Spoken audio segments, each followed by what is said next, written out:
Hello, hello, hello. Good afternoon, everybody. This is our Chavez and Valko Immigration Weekly Wrap Up. We're coming to you live from our offices in Dallas and Fort Worth.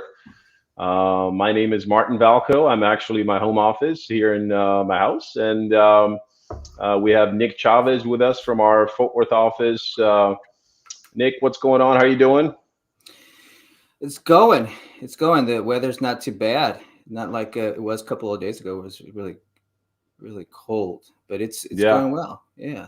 And it's notice that we're wearing our matching shirts or yeah. So matching Chavez. not color wise, but we're matching, right? They're pretty spiffy. We didn't plan Uh, it. Just wanted to add that if you have any questions, feel free to pose it, or you can just put them in the comments. We'll have some links in the comments throughout the show as well. Don't forget to like it and share it if you find it interesting. This way, your friends and family can see it as well. We'll discuss or talk about the top five positive changes from 2021. If we can talk about 2021 being positive, and then our wish list for this year. In this wrap up for this week, we've got 3 points. One is that the uh, USCIS, along with Department of Labor, had added additional 20,000 H-2B visas for the first half of the fiscal years to ease the labor crunch. The H-2Bs are non-agricultural temporary work visas. If you can imagine, there's 66,000 of those per year, 33,000 for every 6 months. And that is often not enough. And so they've allocated 20,000 additional for the first half of the fiscal year. I'm not going to go through the steps of the H-2Bs, but anything beyond agriculture, beyond the farms and anything else would need an H-2B visa. So if you see landscapers, if you see construction workers, lots of them are on H-2Bs, and the process is pretty intricate. It's pretty complex. And so, generally speaking, a good experienced attorney is pretty important. And our group, employment-based immigration group at our law firm, handles H-2Bs and H-2As and slew of other visas. We also have a employment-based immigration, most typically on weekly basis, where we have our lawyers discuss various types, and H2B was one of the lineups. So you can find us in our video library on YouTube or Instagram or on Facebook, and you can certainly check it out. Nick, what happened at the EOIR this week? The EOIR. Well, the EOIR, what that is, that's basically the immigration court systems. It's an abbreviation, EOIR, Executive Office of Immigration Review, but it's code word for immigration courts. And due to all the COVID and the backlogs and postponements and all that, so they decided to go ahead and continue to postpone certain hearings up to February 7th, and not all hearings, just those. If you're non-detained, if you're listening to us, you're non-detained, right? Unless they somehow have that ability to view this while you're detained. But if you're non-detained and you don't have an attorney, then your hearings are going to be postponed. If you do have an attorney, then those hearings will be scheduled as normal. That's the news right now for the immigration court. From the immigration court. And we also heard from the Customs and Border Protection, and that's new notifications regarding the travel through the southern Mexican border, which is effective of January 22nd, which is what, Monday or Tuesday? 18, 19, 20, 21, 22, probably Tuesday, right? And that is for temporary visitors. So anybody who's not a U.S. citizen or resident must be fully vaccinated against COVID-19 to be processed and admitted into the U.S. So there used to be an exception for essential travel, but that's no longer available. And you still have some exceptions for people under 18, persons with some contraindications, and some people in that would be coming to the U.S. And that would be in the national interest. And so it seems like that is now being will be applied, and people will need to get vaccinated coming through the port of entries on the southern border.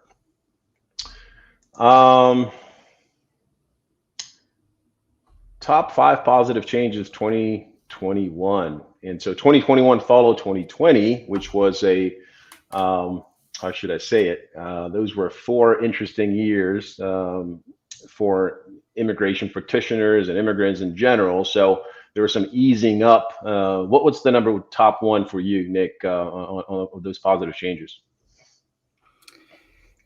Well, you know, it's probably the case processing. So there was a lot of lag. A lot of people were waiting in line to process their applications.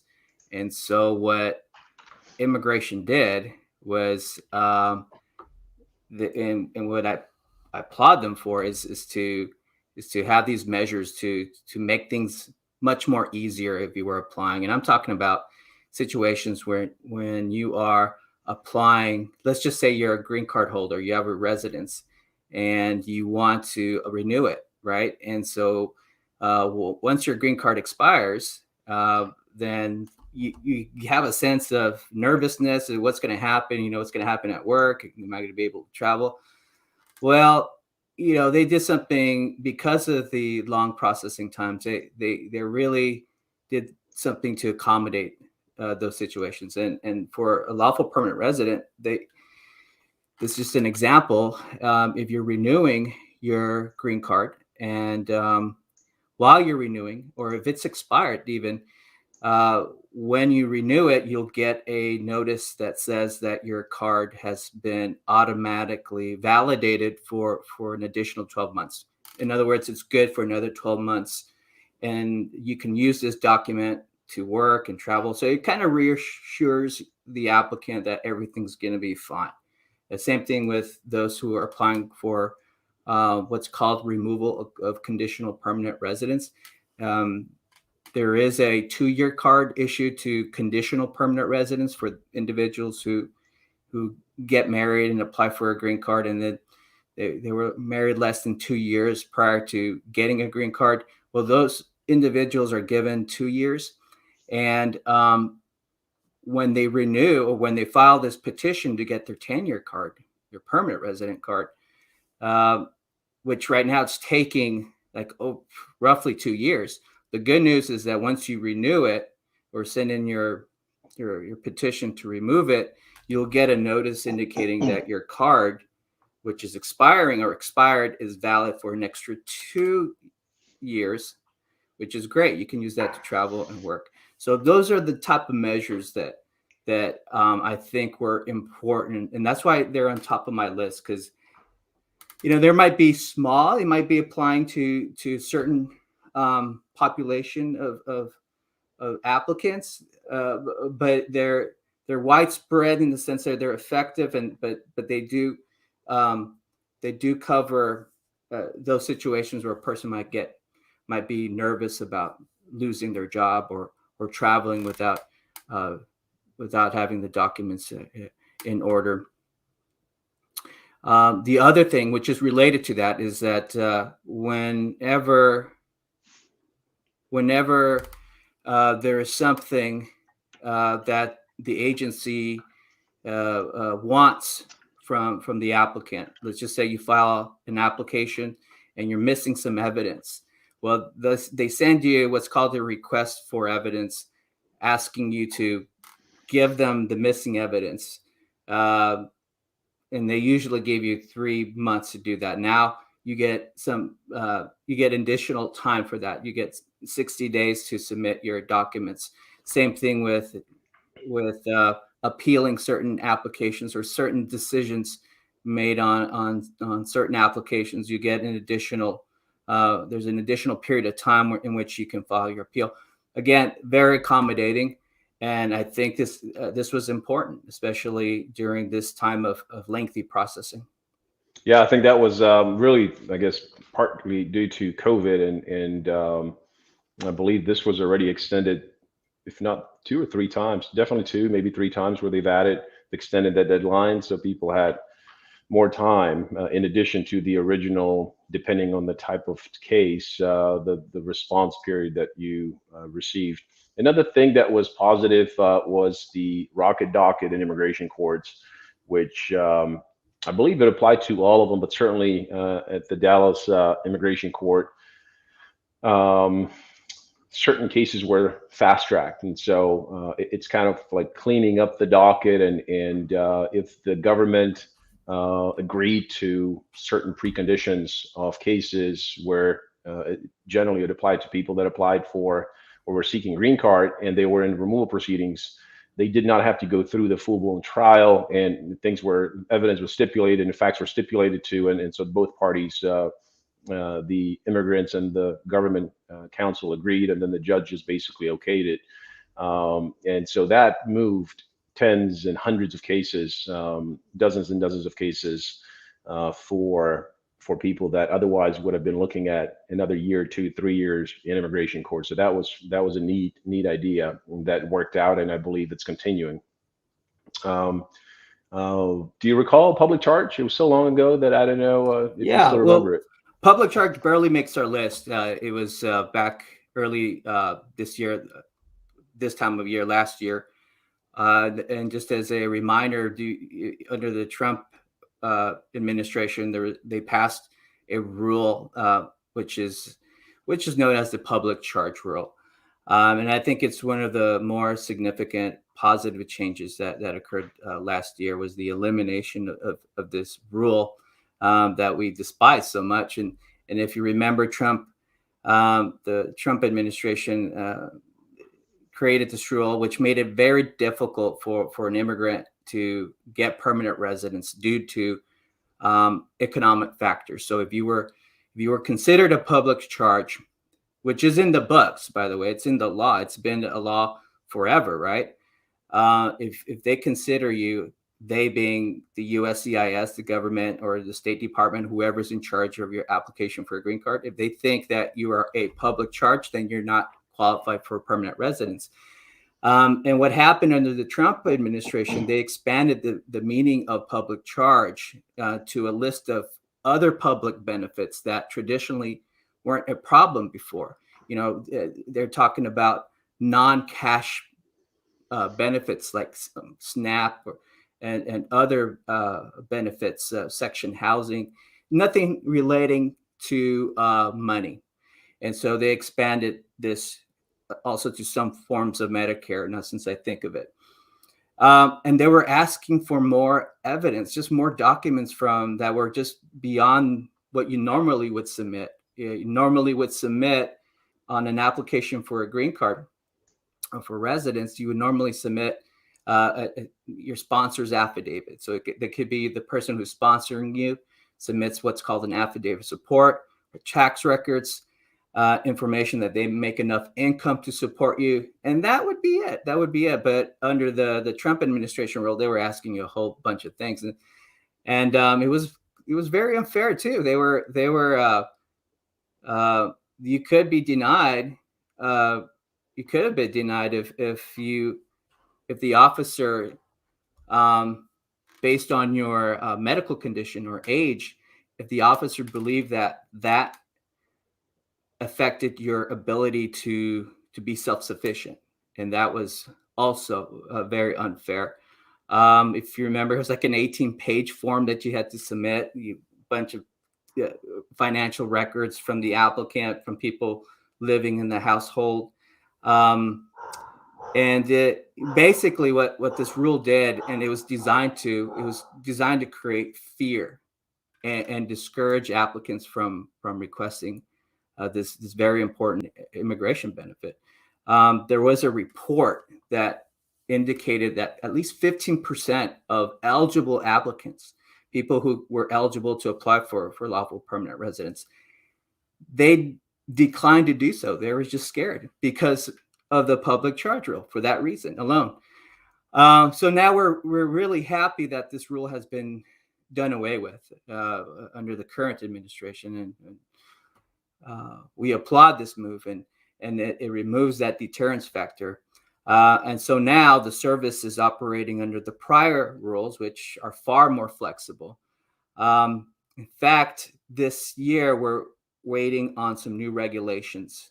So the administration discovered that, look, they were operating under old policies. They need to update them. But I think that based on some of the proposed language, they look a lot like the prior policies prior to Trump. So that's a positive improvement from what we had under the prior administration. Yeah, I'm just looking at the camera at the screen, and I see the sunset is blocking me. In a second, I'll be totally out of here, so you'll just see Nick. Another positive thing was really for people that got put in removal or were detained, and there was a discussion of I mean, priority enforcement was in place prior to the previous administration, and then it was just wiped out, and so the priority was to get rid of people, deport them as fast as possible. When people just were only charged with criminal with crimes, it seemed like they were fast tracked, and they, whether it was non-immigrant workers, students, they found themselves served with a notice to go to immigration court, and this is just with the charges being filed and not being convicted of a crime. So that's been stricken. That's away. That's gone, and now we're looking at a factor-driven, case-by-case analysis where, if you're not some type of a threat to society, then whether there will be a bond or person is released on their own recognizance, they get to go out and spend time with their families if they're going to continue and have their case in immigration court. If not, prosecutorial discretion is exercised in a lot of cases where they are not being actively removed, and so those are positive factors as well. Positive things. Yeah, the most that under the Trump administration, it was deport anyone you find, even little old ladies that have no criminal records. They've been here for such a long period of time, but they have family ties. That's just a simple example, but now under the new policy is just to take it, it's take everything in consideration. But if they don't present a threat to society, if they're not a security risk, then they should be left alone. And only in certain situations where you do present a threat would they be able to then put you in proceedings. And it's and that should help with the backlog in court, we hope. Stop putting people in proceedings that don't deserve to be there or are otherwise eligible for some sort of relief to stay. It doesn't make sense. So again, that's a step in the right direction. Yeah, I've read some efforts today about the administration looking at streamlining the process for asylum seekers, so people are not stuck in limbo, and those that truly don't deserve it, they'll just get it disposed fairly quickly, and not by immigration court judges, but by USCIS officers. So there's something being worked on in that respect, and those that deserve it, they'll have it. Otherwise, you're just stuck in limbo and waiting for years and years before that process plays out. We also work with victims of crime, and the U visas are for those that have been affected. They have been victims of a crime, and it's they get to seek temporary stay, which could lead to permanent residence. And the process is, it typically when a person is or has been a victim of crime, and it's one of those enumerated crimes, it can't be just anything, but there are many crimes or many crimes on the list where the person has to seek the U visa certification with the law enforcement agency. And once that certification is secured, then the person can file within expiration period of the certification, a U petition or U visa petition with the USCIS. And in the past, it was a year and a half, and it kind of went very quickly, or fairly quickly compared to today. And these days, the backlog is about 5 years, and so people are waiting and waiting and waiting. And a lot of times they got put in removal proceedings, and so there have been some improvements as well, and those were positive changes in that process. Yeah. That, just to give everyone an idea, and you mentioned it when you and I, well, I would say about maybe 5 to 10 years, the processing time for these U visas wasn't taking that long, but now it's you're right, it's about 5 years, and partly because community outreach, more people started to learn about this very important process. People who've been victimized of certain crimes, we want them to come out of the shadows and help police and report the crime. And so there was a lot of community outreach by police departments and other organizations to spread the news about this possibility. And that's one of those things where a good thing had this unintended result, I think, when more people knew about it. And just to give you an idea, there's approximately 270,000 applications for this type of benefit right now pending. And the annual cap, meaning they only give a certain amount, 10,000 visas per year, is 10,000. So you can only imagine why the line has formed so long. But yeah, the service, because of this, and as I mentioned, the other case processing measures that they did for people who are renewing their green card or applying for removal of conditions. Same thing here, that you have a population or immigrant population, a small one, but the effects are great. And here, if you have your application for a U visa pending, the Immigration Service, they can give you a work permit. That's one of the changes, that they will make a determination first after reviewing your application and after your background has checked. If everything goes well, then they should be at least providing you with the work permit. So that's one of the major changes. And this review, they call it a bona fide determination, meaning they're just checking to see if your U visa application has everything that they're asking for. And if it looks good, if it looks credible, they're not going to go too deep in it, but they're just going to look at it. And then after they take your fingerprints and get your biometric information, if everything goes well, they should be giving you a work permit. Now, this process is not perfect. I mean, there's a line for this bona fide review too. I mean, that there's taking a while. We have individuals who applied for their U visas back in 2016 and 2017 who are just barely now getting that work permit for their pending U visa petition. So, but definitely, again, another step in the right direction.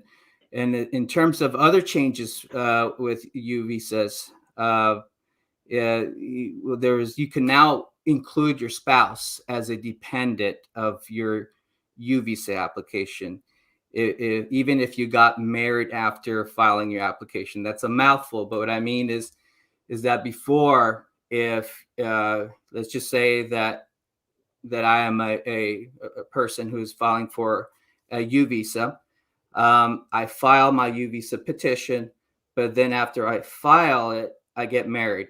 Can I include my spouse? Before, you couldn't. They said it was too late, but they made a very good change last year, which now allows you to include your spouse. Your spouse can now apply for this dependent, that's what they refer to it, a dependent U visa, so long as you file it before there's a decision on the U visa. That's another thing.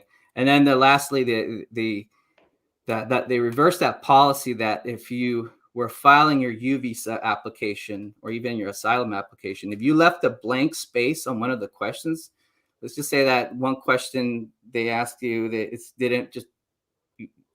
didn't apply to you.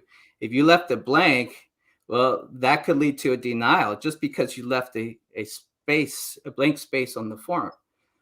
So that is no longer true now, which is great. Leaving a space blank on the form to a question that is not applicable to you is no longer a basis for denial. Yeah, that was pretty draconian, and everybody was scrambling and were thinking of different processes how to comply with it.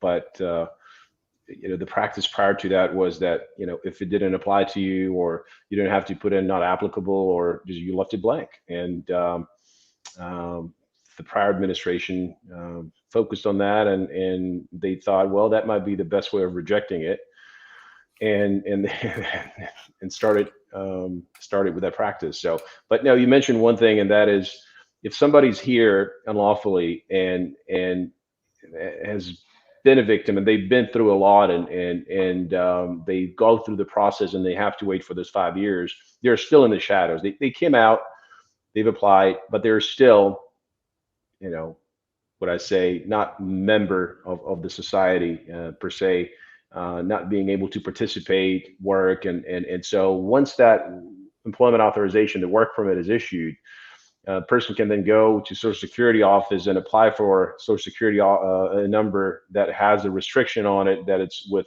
employment authorization only. But man, that opens up so many doors. All of a sudden, you are able to open a bank account, and you're able to function as a human being. And so that was tremendous. That was really, really big thing. I wanted to just take a minute to talk about Lawpilot Guardian. This is an app that we, with Nick, co-founded and developed with our developers, and it is a lifesaver for some, and just a good medium of information and rights, and knowing what person's rights are.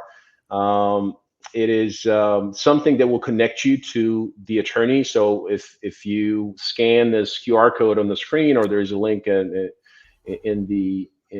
the video, you'll sign up and register, and you'll be connected to us. And if you have an emergency and you see that red button, when you press it, it will automatically contact us, and it will tell us where you are on the map through GPS location.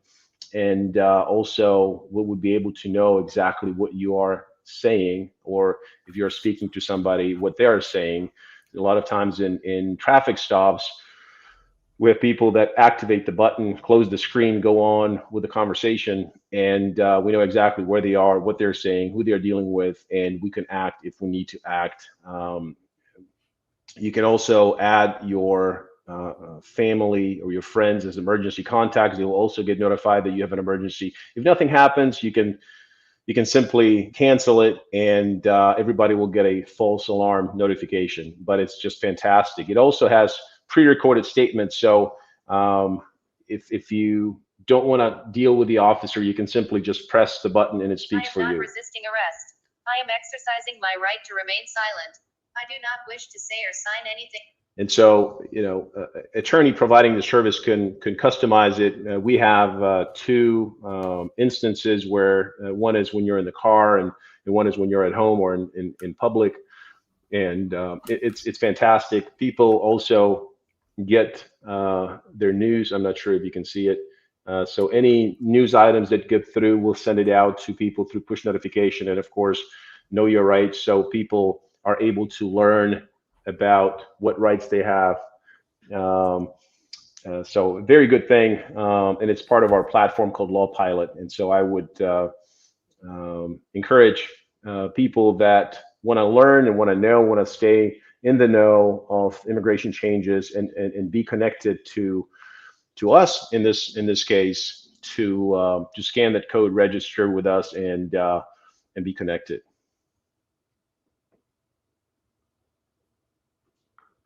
Yeah. So the last part, we just talked about, the top 5 things that were positive, from our perspective. There were well-intentioned measures, and hey, we'll take it. We'll take anything that's positive. They're not perfect, but we'll take it. Now it's moving on to a wish list. And what do we want? I mean, what is it that we what are some of the things that we're looking forward to, and what kind of changes do we want for the better for our clients? You mentioned, DACA, and that's certainly something that we're tracking. DACA right now is in the process of rulemaking, meaning they're going to publish these regulations for this type of benefit, which could open it up again for those who missed out on applying for DACA. If you missed out, or if you had applied, if you submitted your initial application for DACA, but if you recall, in the last summer, there was an order from a court that suspended DACA. If you're one of those people who has their DACA application suspended, well, we're really we're looking forward to these new regulations, because if they publish them, there is that possibility that you could file your application once again as you were trying to. So we're one of those things that we're excited about, but we're cautious about it too, right, Martin? We've been snake bitten too much last year with all these efforts to improve, congressional efforts, I would say, that have failed, and we were very hopeful last year. We had a countdown. We had option 1, option 2, options A, B, C, right? All right. And everything basically just died down with the parliamentarian in the Senate, who was the main decision maker. What gets put into this bill, known as reconciliation, when dealing with budget, and that has stalled altogether because of fight now among Democrats. They just can't really agree on. There are a couple of holdouts that are not agreeing with everything that's in the bill, and so of course the little of hope that we had, all of that basically just perished. And so the rulemaking for DACAs will certainly be something that is welcome, and hopefully will go through. Like you mentioned in the past, it will go through challenges through certain conservative states, and anything they'll be able to do, they'll probably try to stop it again. But hopefully that the initial DACA applications will be accepted again, at least for time being, until courts will have to step in, and then of course, what do you wish for in 2022? Well, everything, right. Comprehensive immigration reform, if you can talk to every immigration attorney, but with the state of politics where they are, and with the upcoming midterms in November, we'll just have to see what how far they want to venture out, from their comfort zone. Speaking of the politicians, immigration has always been a very hot topic, and it's been used for and against immigrants, and so it seems like they always kind of are left holding the bag without anything in it. So and then we're hoping that the use of technology will be implemented with the agencies. It's been an ongoing process that had a lot of failed attempts. Even now, there's I think probably 4 or 5 forms that are being accepted, but the way to set up the account, and especially if you're represented by an attorney, this back and forth with the client, it just does not lend itself to a full use. And as co-creators of this automated platform called Lawpilot, we set on the first listening session with USCIS a couple of weeks ago with the Ombudsman's office, and just listen to all the various software makers and various stakeholders to express their opinion. And it is an antiquated process, but the amount of data and documents that the USCIS has to process is very overwhelming, and so they have to develop the internal processes. Now, The positive development from the first listening session is that they are scheduling another one, and that is directly with USCIS. So not the ombudsman's office, this kind of an overseer, but the actual USCIS, because they hopefully liked what they heard. And so not next week, but the week after, we should have another listening session, and that is all to enable technology and the software companies connect directly to USCIS's system, and then you're talking about one agency, but then you have Department of Labor, then you have Department of State, and so it's we've been through it. We're looking at different forms, and not only do the agencies have different fields and different mapping for their forms, even within the same agencies, they have different IDs for the same fields for the first name and last name, and it just differs from form to form for the same agency. So there is a huge mess in that. But the positive thing is that it's moving in the right direction, I think, and so hopefully one day it's going to be something similar to filing your taxes with H&R Block or Tax Act or one of those companies that are filing online statements. So maybe one of those days. More friendly user, more user friendly. Gosh, but the Immigration Service has just lagged behind in terms of technology, and let's face it, the pandemic has really forced us and even the government to adapt in some ways and use technology. I mean, we use it with virtual appointments. Why can't immigration, use virtual interviews to speed things up? So those are things that we would love for them to improve on. Just one thing about DACA, again, returning to that subject, is just that you and I, we monitor the developments, and if there are any developments, we will be passing that information on to you, and of course speak on that topic. But we were just hopeful that that the order that blocked DACA last summer was going to really spark some debate and some discussion up in the Hill, and at least push Dreamer legislation. And we have not seen that push in Congress, much less in the Senate, to get this job done. Because really, we really need to end this stop and go cycle. I really, feel for our clients who just want stability. They just want predictability. They just want to live with an assurance that things will be okay, but now, they're living from court order to court order. One moment we have DACA and the next day we don't. And that's just not one way to live. Too many lives are just being placed on hold as they wait for the next court decision. And hopefully with these regulations, this government, the current administration, will fight tooth and nail to keep them alive. And if they want to attack it, so be it. Let them attack it. But I do hope that and you and I, we certainly have spoken to our congressional representatives. But if you this is something that you have the power to do. You can talk to your congressional representatives. You can be involved. You can write to them and in support of these laws that are going to be helpful to immigrants, and it's going to be good for them and their families and employers.